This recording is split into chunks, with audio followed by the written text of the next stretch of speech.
Well, good afternoon, everyone. I'm pleased to be joined by Ms. Michael and Ms. Mitchelmore and members of the All-Party Committee who joined us yesterday in Ottawa to present the Socio-Economic Impacts Report related to shrimp quota reductions in Newfoundland and Labrador to the Federal Minister.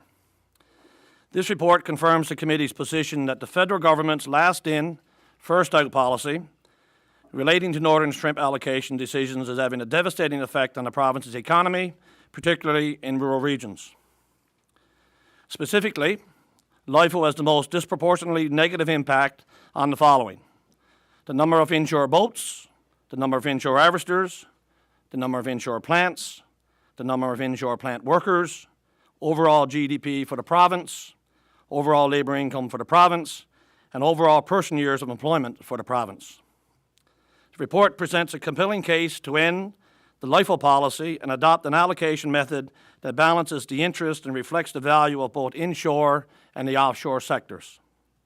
It identifies various mitigation strategies to lessen the social and economic impacts of shrimp quota allocations in Newfoundland and Labrador.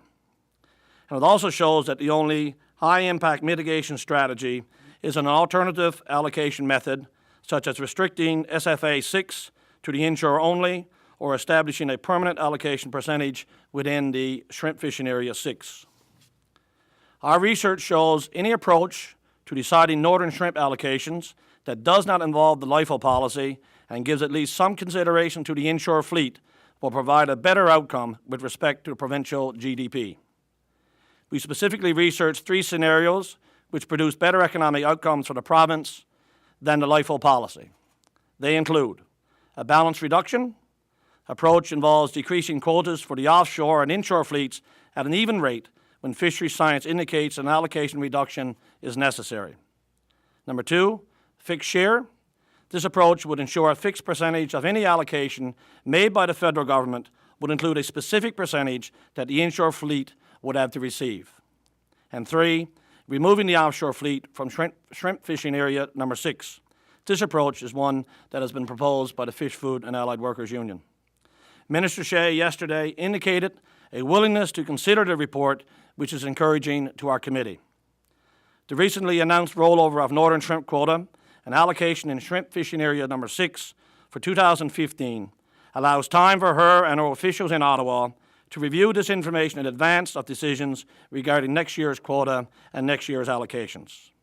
I am very hopeful we can work together with the federal government to develop a more equitable sharing arrangement for the northern shrimp resource.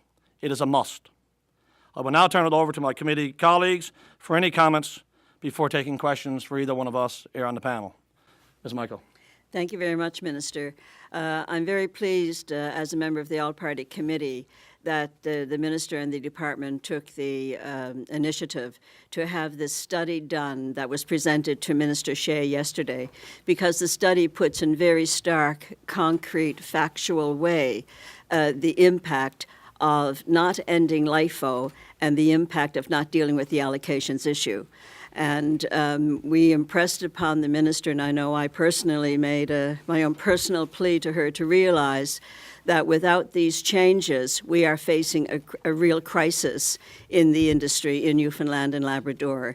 And the study certainly shows that without ending LIFO and without an allocation change, we are going to see plants closing, and Mr. Mitchelmore speak more to that. Several of them are in his district.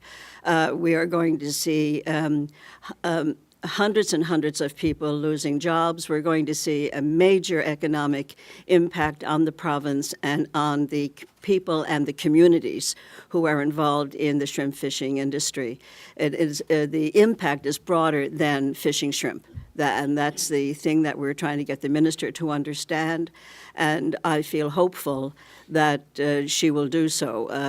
When you have a study that tells you what in stark reality is going to happen, we hope the Minister will have to listen. My own hope is that she will be radical in what she's doing and take leadership as the federal minister in looking at the mitigations that need to be put in place. And, I was really pleased that the minister here today has flagged the issue of SFA 6 being for the inshore only.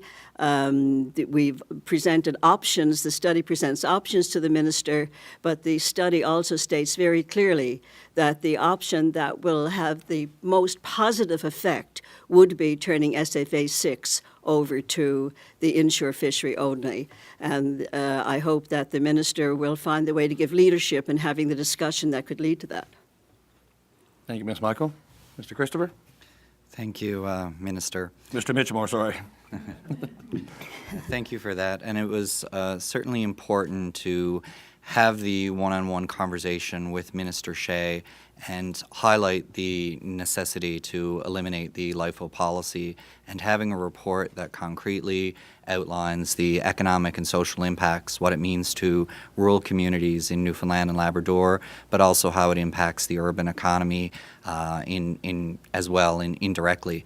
And we need to see from the minister federally, as our leader has pointed out, that there needs to be a clear leadership from the federal government to get both the inshore and the offshore to the table to negotiate an outcome where we can see that the inshore is not being as negatively impacted as it currently is, and the report in SFA 6 highlights that that's the highest impact option. There are other alternatives, so we really need to see leadership from the federal government moving forward to mitigate against all these social and economic impacts, job losses, plant closures, and what it means to our rural economy. Thank you, Mr. Mitchmore. We'll now open the floor to any questions that you might have for any one of us. Every time I've spoken to Gail. Well, yesterday, Ms. Michael could speak to that, but I'll just take a minute or two. I've had conversations with the federal minister over the last number of months, and on a number of issues, and every issue that I've discussed with the federal minister, I've always felt that in the last number of months anyway, since I've become the fisheries minister here in the province, that there's been a listening ear. But recently, I've got a sense and a feeling that there's a willingness to listen, and I guess armed with, as I said, a few weeks ago when we talked about the report, presenting it to the minister directly before we released it publicly, that I believe that the minister, when we arm her with the evidence that this report now produces for her and options to look at an alternative arrangement for the northern shrimp allocation, that I think the evidence itself will lead her to make a decision that's absolutely right, both for the offshore and the inshore sector. Ms. Michael was at the meetings last year in Ottawa when our panel went up at for the first meetings, and she could speak to that, in the sense of the kinds of how we were approached last year and how we were approached this year. So if Ms. Michael wants to comment on that, she can. Yeah. Thank you, Minister. Yes, well, we actually met with the minister here in St. John's last year because she wasn't in town when we were in Ottawa. But at the meeting in June last year, she actually did take the kind of fixed position of being, no, forget it, LIFO is there. Yesterday, that wasn't the language. Yesterday, she didn't give us a position, but she did not in any way say any negative comments with regard to the main proposals that were in the study and with regard to LIFO. So that, to me, was hopeful, because she didn't hesitate at all last spring to clearly say, forget it. She didn't say anything like that yesterday. Ms. Michael, so she's somewhat on board right now, but you use the term radical, and the numbers we saw today, there is an extreme need for change for people in the 100 or so communities who are feeling these devastating impacts. So how soon can we expect a change or something different for shrimp harvesters? Well, I think the minister has referred to that already in terms of the process that the Department of Fisheries and Oceans is involved in decision-making. So I don't think we're going to see it tomorrow, but I would imagine we're talking months here. Yeah, if I could just add to that, we have the allocations for this particular fishing season. That buys us some time, but the rollover that we had announced just a few weeks ago, that buys the federal minister some time, and it buys the the province and the industry some time. But as the provincial fisheries minister, and I'm sure I speak on behalf of the entire committee, that we want to see a change in the LIFO policy in the coming months, such that it has an impact on in the next fishing season. And Minister Shea was very receptive to answering our questions. She asked a lot of questions, to receiving the report, but also looking at and stating that DFO is doing an analysis of this, so there will be opportunity to continue this dialogue and find a means to see how we can mitigate all these negative impacts to the inshore. Do you think politics could work in your favor in this case, in that there's an election coming in a few months? Personally, whatever it takes to get a decision that's favorable for the shrimp fishery in the province and the harvesters both inshore and offshore, whatever it takes. You know, that's the decision I want. It's the right decision to make. This report is very clear on it.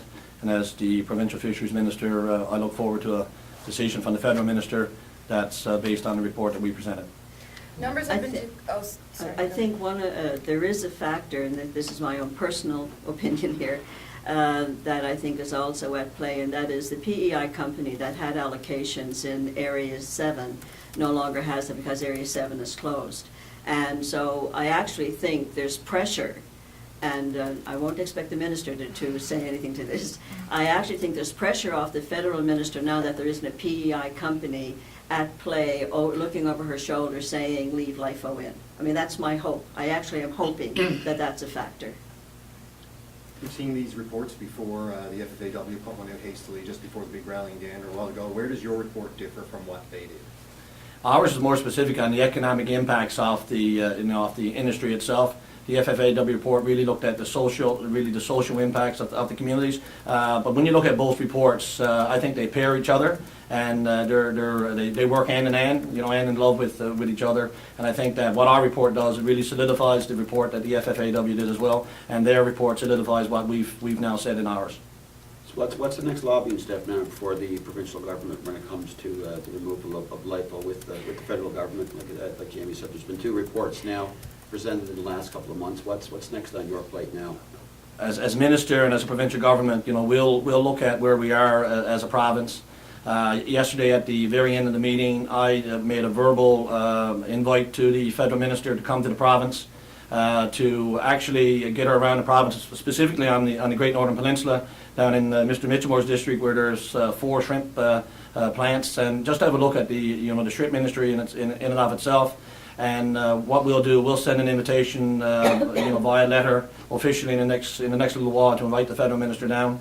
And by that time, she would have had a chance to have an opportunity to read the report, to digest what's in the report, and officials at the federal level will also have had an opportunity by that time. And hopefully by bringing her to the province, having a chance to look around, then she'll be more informed, along with the report, to make a decision that's favorable to the contents of the report.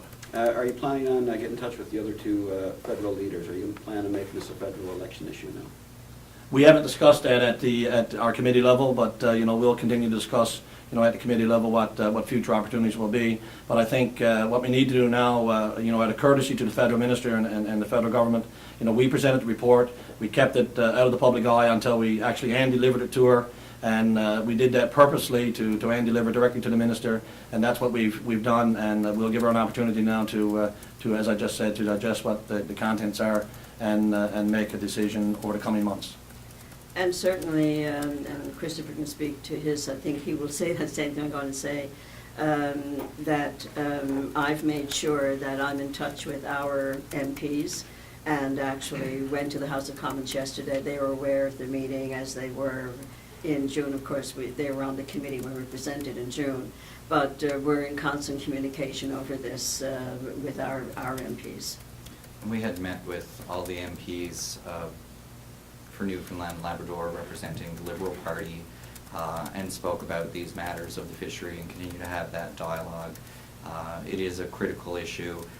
When you look at the shrimp plants where they're located, when you look at all the ports, it impacts every region and area basically in some way of Newfoundland and Labrador. It's a tremendous economic generator. The GDP speaks for itself in the report, and there's a major multiplier effect. And we had that opportunity to give these real-life situations and circumstances with the minister. So I think having a one-on-one conversation with her about how it really impacts not just one community or one rural community, how it's a greater region, and how some people actually uproot and move to another part of the province to work in a shrimp plant for the season, and what that has and the impact on a community was important, and to have that dialogue. And to also look at other opportunities that we have. one of the things we pointed out, and that the report also points out, is around how we can increase the industrial shrimp use here in the province so that our plants can have more material, and so that can extend the work, because right now the shrimp is just being caught and it's being shipped to Iceland, Denmark, and those markets to be cooked and peeled there, where we have that capacity and that ability here in Newfoundland and Labrador to do that. So we need to find a way where we can negotiate greater landings of industrial shrimp, and that's an opportunity to create greater stability in the industry.